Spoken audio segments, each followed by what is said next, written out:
আসসালামু আলাইকুম বন্ধুরা, সবাই কেমন আছেন? আজকে 2 কালারের বাঁধাকপি ভাজি দেখাবো।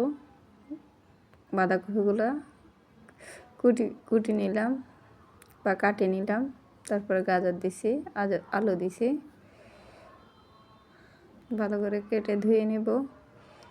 নেওয়ার পরে এগুলোতে হালকা পেঁয়াজের ডাঁটা দিলাম, কাঁচামরিচ দিছি, তারপরে গরম সরিষার তেল কড়াইতে দিলাম, পেঁয়াজ কুচি দিছি, টমেটো কুচি দিছি, তারপরে বাঁধাকপিগুলো দিয়ে দিলাম,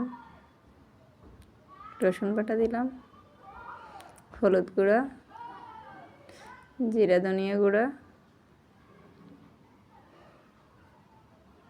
তারপরে দিয়ে দেব লবণ। এরপর ঢাকনা দিয়ে ঢেকে দেব ভালো করে। তারপরে ইনশাল্লাহ নেড়ে ছেড়ে সিদ্ধ হয়ে গেলে বাঁধাকপি তৈরি। মাশাআল্লাহ, কালারটা সেই সুন্দর দেখাচ্ছে।